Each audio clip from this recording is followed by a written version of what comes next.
Comunicate con La Expiación. WhatsApp, mensajes al 15 5 765 2768 o llamanos al 4951 3139.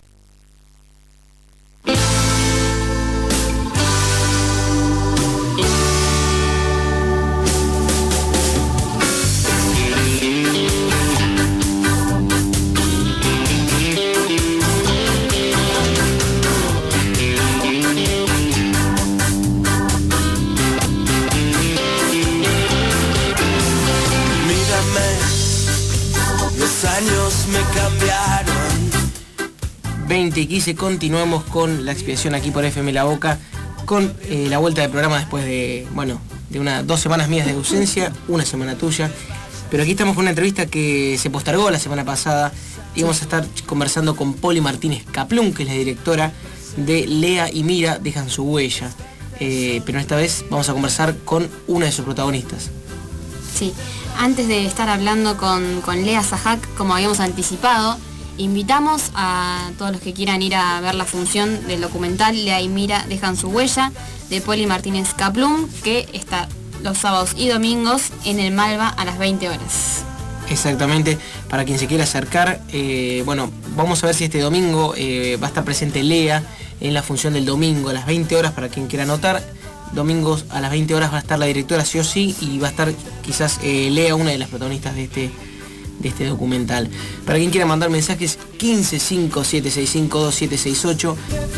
Estamos en comunicación telefónica, como bien decíamos, con Lea Sajak, una sobreviviente del campo de concentración de Auschwitz. Muy bienvenida, Lea, buenas noches. Buenas noches. Buenas noches, Lea. Hola, buenas noches. Bueno, ante todo, Lea, como bien hoy le expresé por teléfono cuando hacíamos los últimos detalles para hablar hoy, sí. Es un honor para nosotros tenerla aquí en el programa, la verdad. Bueno, yo me siento muy confortada también de que haya jóvenes como ustedes que quieran difundir lo que muchos no saben y lo que muchos creen que esto no pasó. Claro, bueno, los negadores. Ya que yo les agradezco a ustedes. Bueno, muchas gracias. Como bien sabe usted, nosotros llegamos a su testimonio gracias a que una documentalista llamada Poli Martínez Kaplún, con su documental Lea y Mira, sobre usted, Lea, y sobre Mira, su amiga, sí. Nos acercó su testimonio, ¿no? ¿Qué le ocurrió cuando se acercó Poli y dijo que de su testimonio quería hacer una película? ¿Qué le pareció? Bueno, ella en realidad no fue la primera, porque desde algún tiempo, porque al principio ni bien terminó la guerra, el mundo estaba muy, muy golpeado, cuando había tantos refugiados que volvían a sus hogares. Al principio nadie quería recordar, todos querían volver más o menos a sus hogares, a gozar un poco de la libertad del que que le fue arrancado, y no se habló tanto, sino con 10, 20 años después de la guerra, claro, empezaron a investigar al ver que la Segunda Guerra Mundial dejó 50 millones de víctimas. 50 millones, entre los que cayeron en los frentes, entre los que fueron aniquilados en los campos de exterminio, entre todos los civiles que fueron aniquilados donde entraba el nazismo, sobre todo en Rusia, cuando aniquilaban, claro, pueblos enteros, de manera que el mundo empezó a darse cuenta que esto no se puede olvidar. Y nosotros acá, los sobrevivientes, teníamos nuestra organización, al principio cuando llegamos al país, éramos la sociedad de sobrevivientes de víctimas del nazismo. Y a partir de ahí, desde hace más de 25 años, hubo gente que hizo pequeños documentales.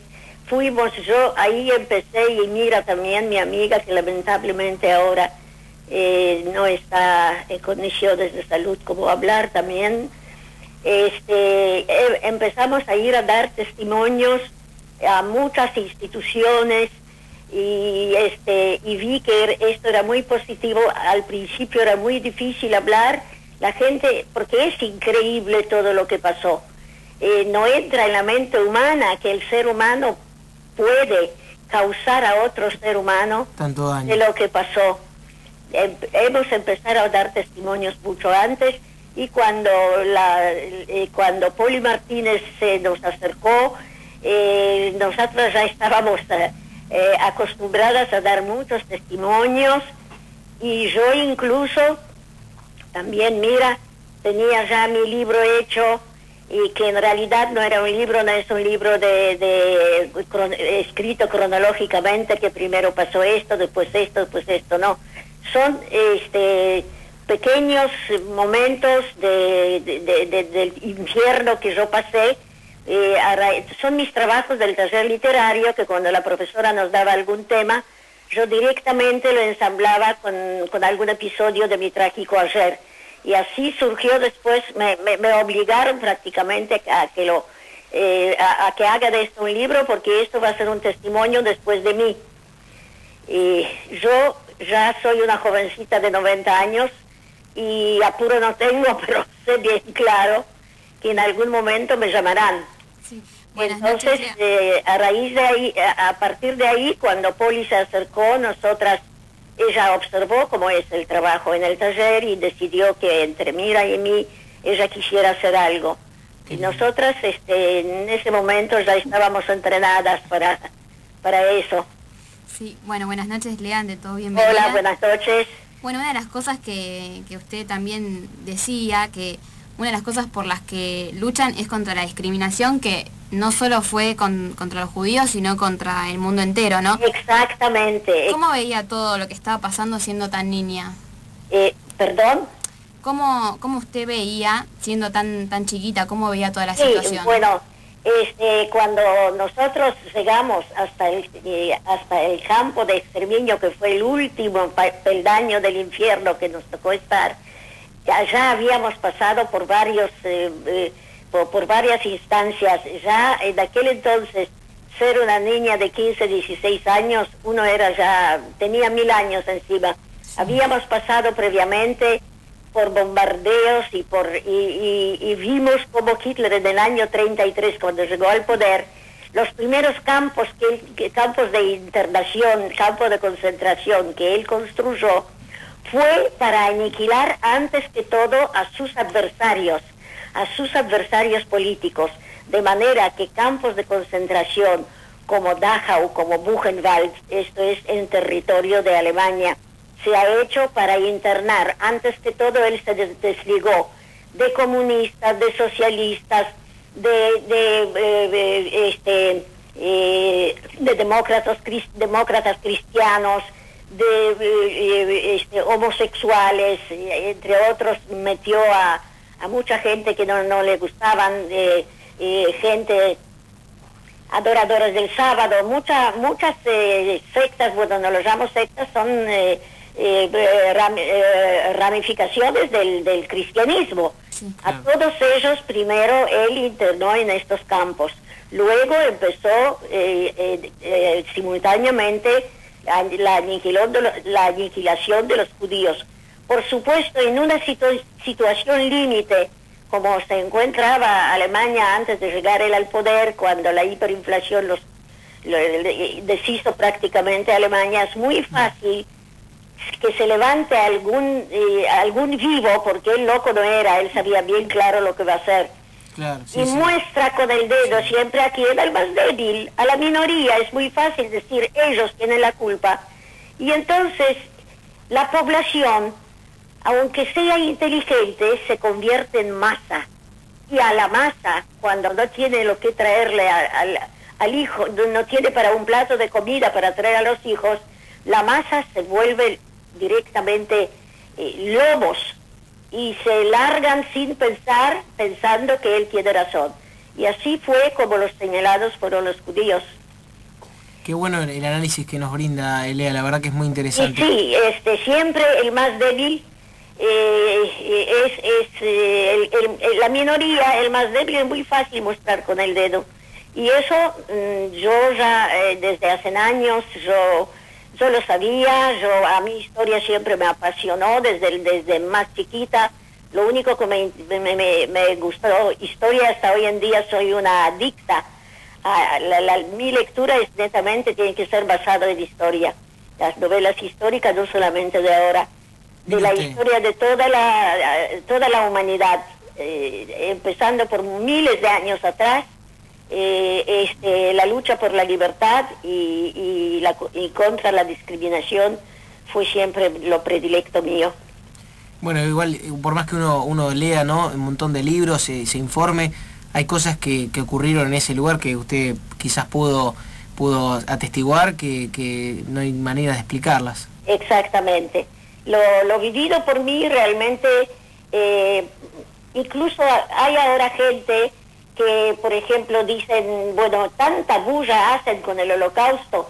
Precisamente, si hay gente hoy en día que puede decir que hacemos bulla con esto, más bulla voy a hacer, porque esto no entra en la mente humana, por eso hay que hacer bulla. Por eso hay que repetir, no por mí, yo ya fui, por el futuro de todos nuestros, de los jóvenes, de toda la gente, de todo el mundo, de todos los pueblos, que sepan, si llega un momento así, que sepan razonar, que sepan que todos somos iguales y que sepan que hay que darle una mano a alguien que es perseguido injustamente. Y yo esto lo repito constantemente cuando voy a dar testimonios a colegios. Mi libro fue 2 veces presentado en la Facultad de Derecho. Fui a Basílica, a una parte de la Basílica hace varios años atrás, donde estaba el Monseñor Casareto con un colaborador de él, un joven sacerdote, que me llevó para hablar ante 200 estudiantes de la Universidad Católica, y todos me escucharon con tanta unción y demostraron tanta comprensión y sensibilidad que no lo olvido nunca. Y hasta hoy en día y yo lo considero mi obligación moral, ya que el destino quiso que yo sobreviviera, seguir dar testimonios y explicar a los jóvenes que por el bien de ellos y por sus futuras generaciones, que no olviden, la historia es la base de todo, que no olviden, porque los pueblos que no tienen memoria no tienen futuro. Bueno, es difícil continuar después de esa frase. Sí. Yo justamente hablando de la historia, ¿no?, de su pasado, de que usted no solo fue Auschwitz, no solo fue un campo de concentración, usted tuvo, como bien dice en el documental también, una infancia feliz, ¿no? Exactamente. En el cual recuerda a sus abuelos, que me da mucha ternura, dice que todavía sueña con ellos, ¿no? Hasta hoy en día, cuando me preguntan si fui feliz acá, bueno, yo en realidad tengo un antes y un después. Considero que tuve 2 vidas, hasta la catástrofe y después de la catástrofe. Tuve suerte de que después aquí me casé, formé familia y todo esto.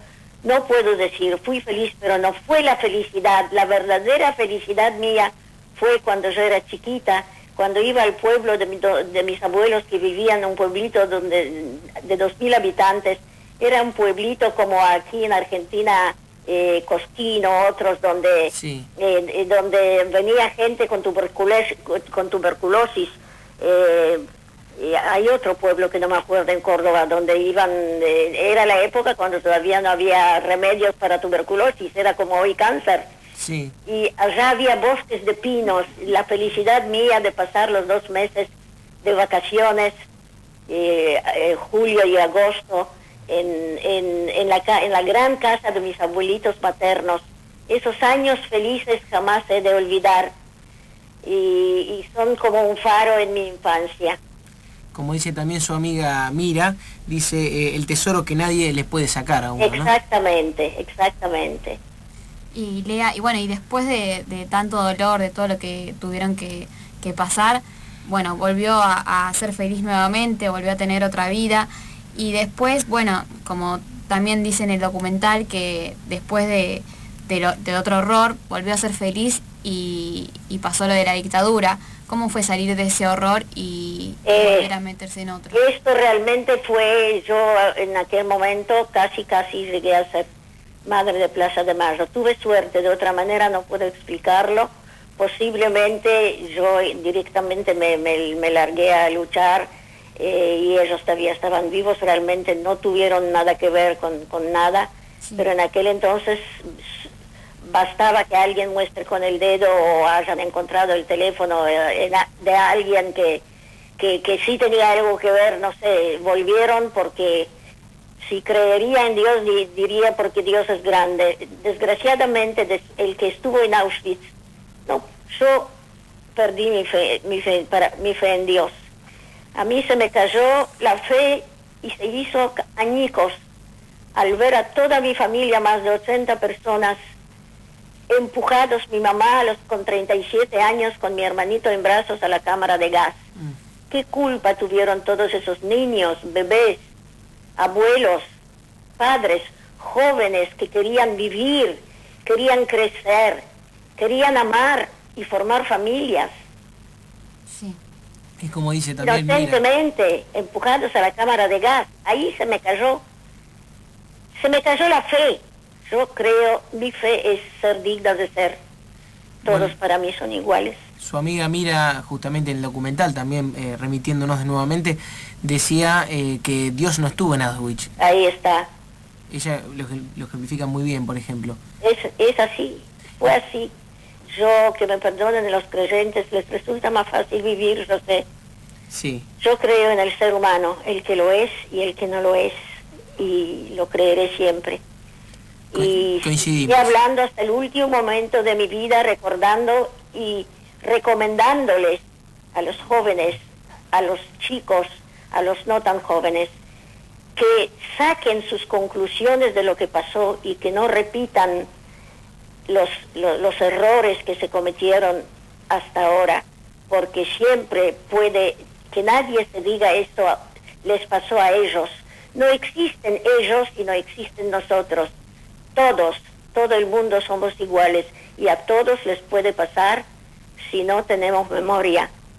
Yo creo que su palabra es válida y que usted la quiera compartir sabiendo lo difícil que es y sabiendo esto que usted decía, que después de por largos 20 años nadie quiso hablar del tema o nadie quería volver a recordar, que usted haga ese esfuerzo, ¿no?, de compartirlo. Exactamente.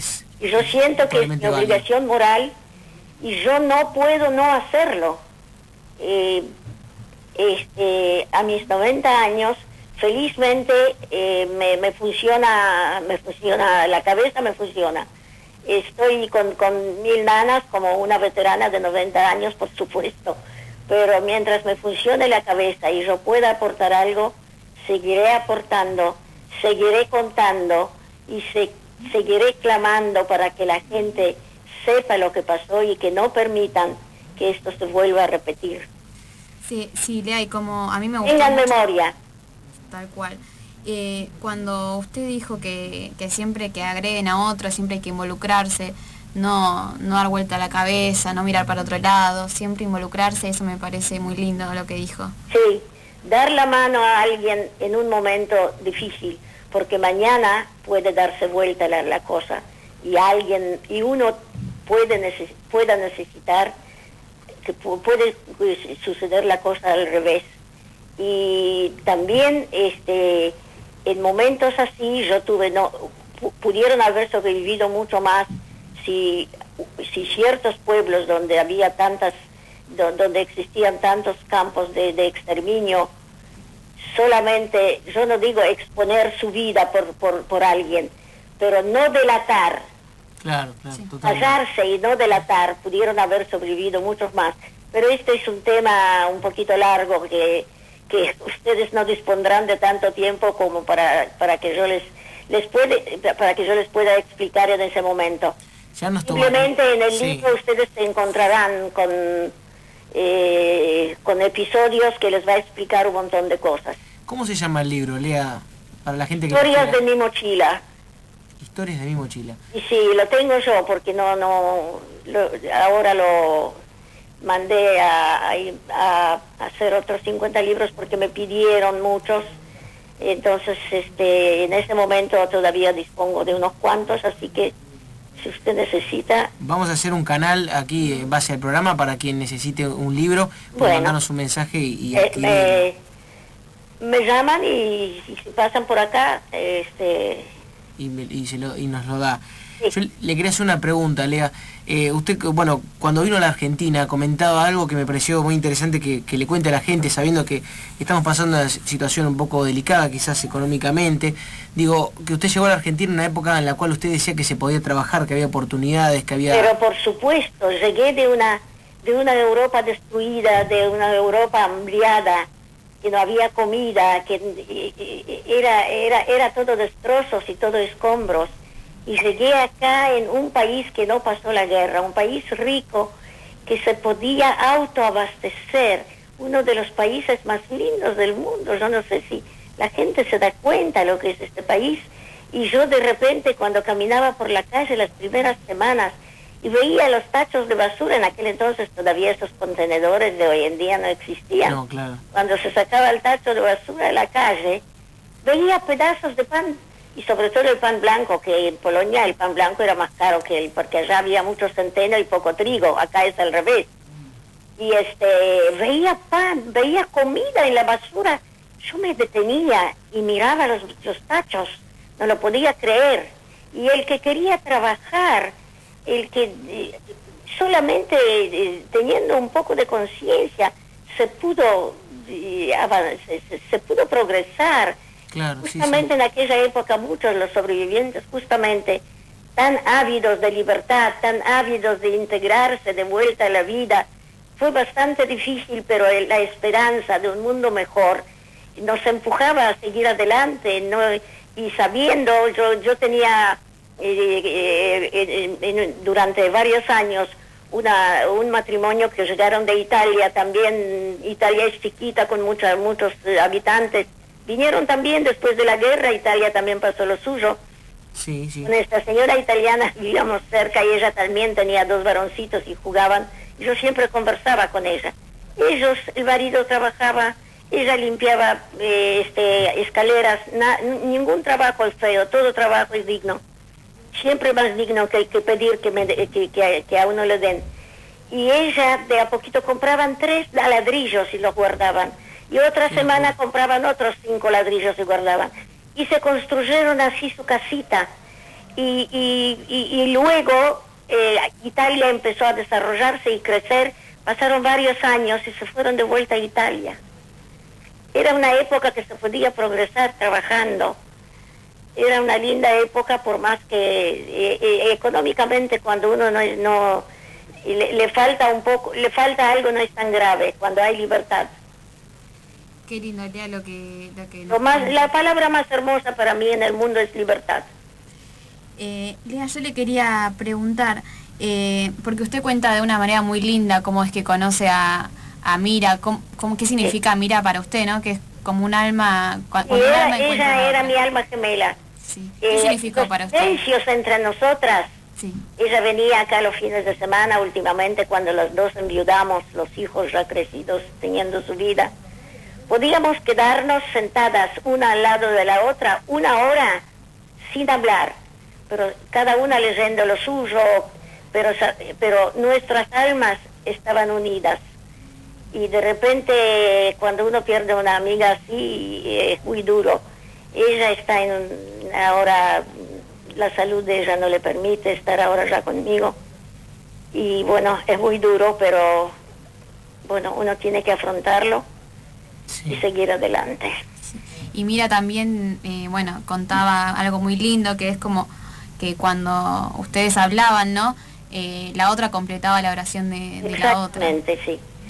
Se da a veces, yo pienso que cada uno de nosotros en algún lugar tiene su alma gemela, que es mucho más que una hermana de sangre. Sí. Sí, y cuando uno tiene la suerte de encontrar esa persona, se puede decir que triunfó en la vida. Y teniendo en cuenta la ironía, ¿no? También ustedes dos estuvieron, aunque no se conocieron allá, estuvieron en Claro, pero en distintos periodos, porque eran miles y miles que pasaban por esos campos de exterminio. Ella vivía en otra ciudad antes de la guerra, de manera que nosotros no nos conocíamos antes de la guerra, pero dio la casualidad después que nos conocimos y bueno, coincidió de que somos almas gemelas. Déjeme decir que nada es casual. Para mí, bueno, algo hizo que ustedes dos se vuelvan a encontrar. Algo debe existir. Yo ya le digo, yo no soy atea. Yo perdí mi fe. Yo me considero agnóstica. Yo creo en lo que veo. Mire, le voy a contar un pequeño detalle si todavía tengo algo de tiempo. ¿Cómo no? Sí, tiene tiempo.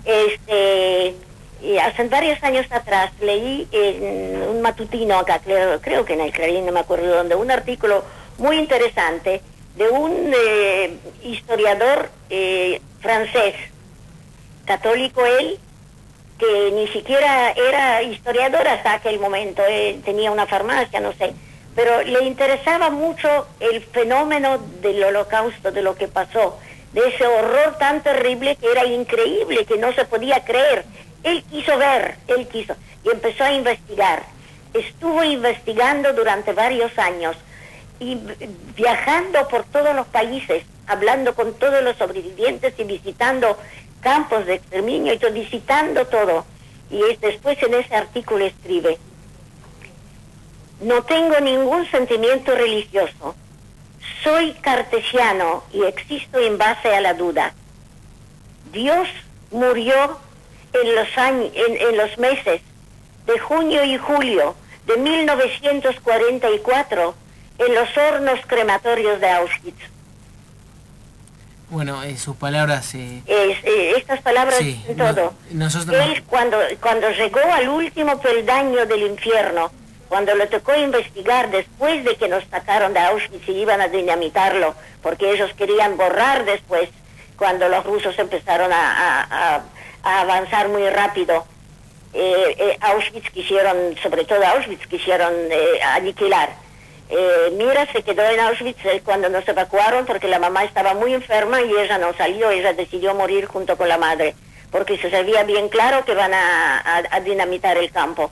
Sí. Entonces ella se salvó de esa marcha de la muerte, porque a nosotros nos sacaron, nos arrastraban durante 4 meses. Era pleno invierno, enero y febrero, en la nieve hasta las rodillas, con los huecos en los pies, cubiertos con algunos trapos, pedazos de frazadas, con lo que sea. Y el que se caía por el camino, ellos nos sacaron y se cobijaban entre nosotros cuando teníamos que tirarnos porque los aliados bombardeaban. Pero cuando nos veían a nosotros, porque volaban bastante bajo, no nos bombardeaban. Entonces ellos se escondían entre nosotros. Y por el camino, ¿cuánto se podía aguantar? Por el camino, la mayoría de los que sobrevivíamos hasta enero del 45, cuando toda Europa ya prácticamente estaba libre, a nosotros nos arrastraban por los campos de Alemania, bien adentro de Alemania, más lejos de los rusos, hasta que llegamos hasta muy cerca ya del frente donde avanzaban los ingleses. Entonces nos arrastraban de vuelta y cada vez por el camino caían más, y por eso lo llamamos la marcha de la muerte. Exactamente. Yo sobreviví todo esto, qué sé yo, eran todos pequeños milagros, o llámelo como quiera, no sé. Para mí son puras casualidades, que se ve que, bueno, el destino decidió que yo sobreviviese para poder contarlo, precisamente por eso cuento. Bueno, la verdad, Lea, a mí varias veces en sus palabras, durante este rato que estuvimos conversando, a mí me dio piel de gallina. La verdad que la admiro por todo lo que ha tenido que pasar y encima la admiro por tener la valentía de contarlo y querer contarlo aquí al aire del programa. La verdad que eternamente agradecido por compartir. Bueno, gracias a ustedes por la sensibilidad, gracias por querer saber y querer difundirlo. Muy loable de su parte. La verdad, yo los admiro a ustedes y me cayó muy bien cuando Poli me dijo que ustedes querían llamarme. Sí, Poli ha tenido un gesto muy lindo al querer compartirnos también, que ella dijo, la verdad que me encantaría que hablen con ella, nos dijo Poli, que es la directora de Lea y Mira. La verdad que tenía un gesto muy lindo de decir, ¿por qué no conversan con ella? Ella tiene más cosas para decir. Así que, bueno, gracias por llamarme. Bueno, gracias Lea a usted por habernos contado estas No, maravillosas no. palabras. Es mi obligación moral y si para algo sirvió, estoy contenta. muchas gracias, Lea, muy Bueno, amable. Adiós. Buenas Hasta noches. Adiós. Mi presente es verte sonreír. Bueno, qué decir, estas entrevistas son complicadas porque te dejan sin palabras. Yo sé que estás jugando a Argentina, todo lo que quieran, pero a mí realmente me conmovió, me dejó sin palabras, me dio escalofrío muchas veces. Es muy difícil estar de este lado también escuchando lo que Lea tenía para contar y creo que, no sé si vos estás de acuerdo, creo que hemos sacado algunas partes también muy duras que tiene el documental, que no las quisimos profundizar acá porque nos parece que no tiene que ser ese el mensaje, ¿no? Sí, y a mí me ha emocionado mucho, me ha llegado mucho el documental y la verdad que estar hablando con Lea fue muy emocionante y fue muy lindo a la vez, a pesar de las palabras tan duras que nos dijo, pero yo realmente estoy muy contenta de que hayamos podido hablar con ella. Tenemos 2 mensajes para leer y ahí los lee mi compañero Chicho. Hola Juli, re interesante el tema de hoy, te mandamos un beso Mica y Tommy. También alguien que nos firma me aconseja una canción que dice Esperando Nacer en vivo. Esperando nacer, ¿la tenés? Sí, Si la tenés podríamos ponerla. Le mandamos un saludo grande a toda la gente que está del otro lado y se conectó al teléfono, al 155-765-2768. Bueno, hemos conversado con Lea Zahak, una de las sobrevivientes del campo de exterminio nazi en Polonia, porque muchos confunden, este campo de concentración está en Polonia, como la mayoría de los campos de concentración nazi, precisamente el campo más terrible que arrojó la mayor cantidad de muertos, que es Auschwitz. Bueno, agradecer a Erika Demont, que fue la prensa de esta película, y a Poli Martínez Kaplun, que es la directora de Lea y Mira, dejan su huella. 2 vidas después del Holocausto. La verdad que es admirable la valentía, como bien decías, que tiene Lea, ¿no? para dar testimonio de todo lo que nos estuvo contando, y creo que la gente tendría que ir a ver el documental, escuchar las palabras de Lea y Mira, que son muy importantes. Bueno, necesito tomar un poco de aire. La entrevista fue muy conmovedora. Queda como un hueco en el pecho de todo lo que uno escucha, ¿no? Uno nació con todas las comodidades, con todo, con escuela pública, con hospital público, ¿no? Y de repente que te cuenten que pasaron... Bueno, hay algunos detalles que quizás podemos llegar a develar del documental, pero antes vamos a escuchar el tema que nos ha enviado un oyente aquí a FM La Boca, a La Expiación, Esperando Nacer.